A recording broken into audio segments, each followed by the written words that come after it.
Wenn man bei Amazon nach Brotbackautomaten schaut, ist das hier der Bestseller Nummer 2 in der Kategorie Brotbackautomaten. Grund genug, dir diesen Backautomaten mal genauer vorzustellen. Und nicht nur das, heute schlage ich 2 Fliegen mit einer Klappe.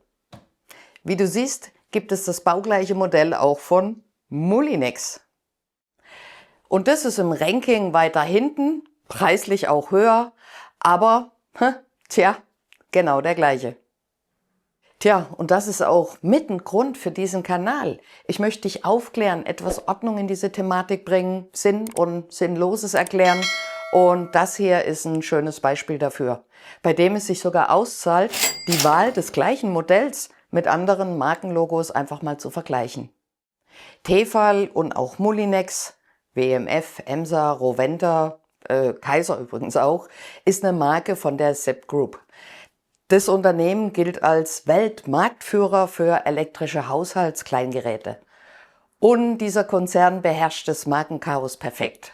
So kommt es eben, dass diese 2 Backautomaten identisch sind, bis auf die Aufkleber der Marke und den Preis. Aber nicht nur bei Elektrogeräten, bei Lebensmittel, Autos oder auch Bekleidung ist die Methode gang und gäbe.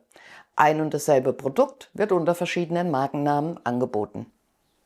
Spannend bleibt für mich hier immer die Frage, warum man sich so zu einer bestimmten Marke einfach hingezogen fühlt. Handfeste Gründe finde ich jetzt da keine. Ausschlaggebend sind dann eher wohl Emotionen. Naja, wahrscheinlich erzähle ich dir hier nichts Neues, aber damit du emotional jetzt nicht in diese Falle der baugleichen Brotbackautomaten trittst, war es mir wichtig, das hier einfach mal anzusprechen und aufzuklären. Aber zurück zum eigentlichen Test der Automaten. Ich beschränke mich jetzt mal auf den Tefal. Die Eckdaten des Modells Pain & Elises PF240E können sich hier sehen lassen. Mit einer Größe von 26,6 breit, 31,6 tief und 28 hoch ist er eher ein kleineres Gerät, das aber dadurch überall ein Plätzchen in der Küche findet. Mit einem Gewicht von nicht ganz 4 Kilo ist er ein Leichtgewicht. Die Leistung ist 610 Watt, ein Fassungsvermögen bis zu einem Kilo Brot. 3 Bräunungsstufen sind auswählbar. Er besitzt die praktische Timer-Funktion, die bis zu 15 Stunden programmierbar ist, eine Warmhaltefunktion, die eine Stunde nach dem Backen dein Brot auch noch frisch hält, kommt insgesamt mit 20 Programmen daher und einer unverbindlichen Preisempfehlung von 149,99 €. Die Verarbeitung ist okay und er gefällt mir ganz gut. Er wirkt nicht billig, es gibt keine scharfen Kanten und das Design ist ansprechend. Die antihaftbeschichtete Backform hat das klassische Brotbackautomaten-Kastenformat, besteht aus einem dünnen Alublech, was jetzt nicht das hochwertigste ist, was es so gibt auf dem Markt, aber das Brot wird darin ausreichend gebacken und löst sich auch später leicht aus der Form. Was mir gut gefällt, ist das spielend leichte Einsetzen der Backform. Hier muss nichts gedrückt oder gedreht werden, sondern die wird einfach nur gerade hineingesetzt. Diese Zahnarretierung vom Antrieb des Knethakens ist aus stabilem Kunststoff, was jetzt erstmal langlebig wirkt.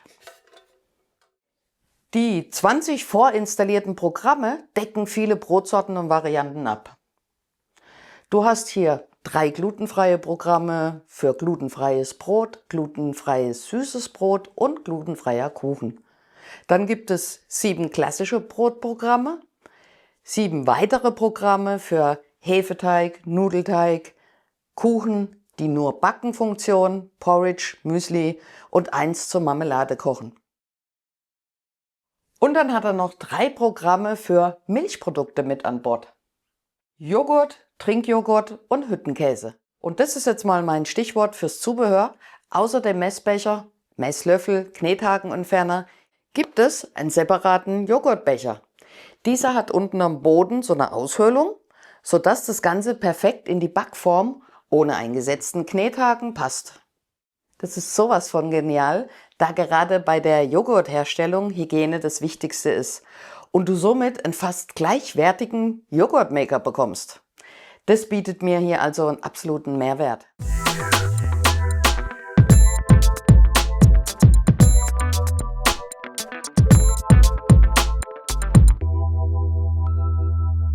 Dazu gibt es noch einen Abtropfbehälter, der Becher mit den Löchern hier, um unter anderem Frischkäse herzustellen. Und somit sind die Voraussetzungen für Joghurt und Co. bestens gegeben. Wie du Joghurt mit dem Programm Joghurt herstellen kannst, zeige ich dir unter anderem in diesem Video. Ich verlinke es dir hier oben. Das Joghurtprogramm funktioniert aber absolut prima und wie gesagt, ich bin schwer begeistert von diesem Zubehör hier. Das Trinkjoghurtprogramm, wie der Name schon verrät, ist es letztendlich ein verdünnter Joghurt, den du theoretisch auch mit dem Joghurtprogramm herstellen könntest. Und das dritte Milchprogramm nennt sich einmal Hüttenkäse und in der Übersetzung, also in der Bedienungsanleitung, auch mal Quark. Und das ist auch Quark. Warum? Naja, zum einen steht im Rezept 1,5 Liter Milch und das passt mit den anderen Zutaten jetzt nicht in den Becher. Aber selbst nach Umrechnen und Anpassen der Zutaten ist nun mal Hüttenkäse körnig. Das Ergebnis hier erinnert mich eher mehr an einen Frischkäse als einen körnigen Hüttenkäse. Daher ist der Programmname Quark in der Bedienungsanleitung schon eher passend. Nehme ich es jetzt aber mal nicht so streng. Im Wortsinn sind die Milchprodukte nichts anderes als gegorene Milch, ob Frischkäse, Quark, Mittelab oder Zitrone. Fakt ist, wer experimentierfreudig ist, hat mit dem Joghurtprogramm hier echt viel Freude. Eine Bedienungsanleitung und ein Rezeptbuch sind natürlich mit dabei. Die darin enthaltenen vereinzelten sprachlichen Fehler und Angaben sind nicht schön, aber jetzt auch nicht weiter schädlich. Hier findest du zwar auch noch weitere Tipps und Tricks zum Umgang mit dem Brotbackautomaten und den Zutaten der Herstellung. Das Rezeptbuch ist vernünftig bebildert. Die Qualität der Rezepte überzeugt mich trotz schöner Farbbilder hier leider nicht. In dem kleinen Handbuch findest du übrigens auf der letzten Seite eine Übersicht und Angabe darüber, wie lange der Teig knetet, wann er ruht, wie lange das jeweilige Programm backt und wie genau der Timer funktioniert. Die Bedienungsanleitung und das Rezeptbuch habe ich dir auf meiner Website zum Download bereitgestellt, falls du da einfach mal reinschauen möchtest. Die Bedienung und somit die Programmauswahl und Einstellungen befinden sich hier oben auf dem Gerät. Hier werden einem die aktuellen Programmphasen angezeigt und mit einem Signalton bestätigt, was der Automat wann macht. Den Signalton kannst du übrigens auch durch langes Drücken der Menütaste auch deaktivieren. Das Ganze ist übersichtlich und einfach gehalten, sodass man hier direkt starten kann und kein Studium benötigt, um dieses Gerät zu bedienen. Die Displaygröße ist okay, aber nicht beleuchtet, was das Ablesen hier natürlich wieder unnötig schwierig macht. Mit 66 Dezibel ist er schon recht laut im oberen Bereich. Eine entspannte Unterhaltung hier neben dem Gerät im laufenden Betrieb wäre jetzt somit nicht möglich. Zur Reinigung noch ein paar Worte. Der Brotbackautomat lässt sich nach Gebrauch, wie alle anderen Brotbackautomaten auch, nur von Hand reinigen. Zubehör wie jetzt die Backform, Knethaken darf nicht in die Spülmaschine gegeben werden.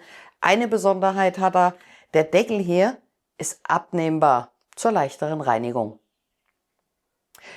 Das Backergebnis, je nach Programm und Brotsorte, wird der Teig hier sauber ausgeknetet. Die vollautomatischen Backprogramme sind zeitlich auf die Mehleigenschaften eingestellt. Auch bei schweren Teigen, Nudelteig, reicht die Kraft und die voreingestellte Zeit, um den Teig optimal auszukneten. Somit ist die Krume im fertigen Brot gut und gleichmäßig ausgebacken. Die Kruste mit den 3 Bräunungsstufen, hell, mittel und dunkel und ausgewählter Backstufe ist jetzt ungleichmäßig gebräunt gebacken. Das Brot hat aber eine ausreichende Farbe, auch an der Brotoberseite. Die seitlichen Flächen des Brotleibs bleiben aber immer um ein paar Nuancen dunkler als die obere Brotfläche, was allerdings in der Summe im akzeptablen Bereich liegt. Er erzeugt durch die seitlich höheren Temperaturen eine dickere, teilweise zu dicke Kruste. Das variiert natürlich je nach Mehlsorte und Brotsorte, vor allem aber je nach eingestellter Bräunungsstufe. Komme ich zu den Vor- und Nachteilen des Tefals Brotbackautomaten hier. Es ist ein kompaktes Einsteigergerät, das sich wirklich einfach bedienen lässt. Er besitzt jetzt keine Extras wie einen Zutatenspender oder ein Programm für Sauerteig oder ein Eigenprogramm. Aber die Zubereitung verschiedener Brotsorten, sogar glutenfrei, ist ebenso möglich wie das Herstellen von Marmelade und Joghurt. Und das praktische Zubehör wie der Joghurtbecher und das Abtropfsieb sind für mich auch klare Pluspunkte und machen den Brotbackautomaten eben somit zu einem fast gleichwertigen Joghurtmaker. Das variable Fassungsvermögen von 500 Gramm, 750 Gramm und 1 Kilo Brot runden jetzt hier die beliebtesten Brotgrößen einfach ab. Die Bräunung ist in 3 Bräunungsgraden einstellbar. Er besitzt einen Timer, die eben so ein zeitversetztes Backen möglich macht. Das Backergebnis kann sich sehen lassen, wenn auch die dicke Kruste nicht jedermanns Sache ist. Die seitlich stärker gebräunte Kruste ist zu verschmerzen. In der Summe erhältst du hier im Angebot den Tefal Brotbackautomat schon mal für rund 90 € und das macht den Brotbackautomaten von Tefal hier für mich zu einem Preis-Leistungssieger. Mit dem Kauf machst du in der Preisklasse hier mit Sicherheit nichts verkehrt. In diesem Sinne, back's an. Bis dahin. Ciao, tschüss.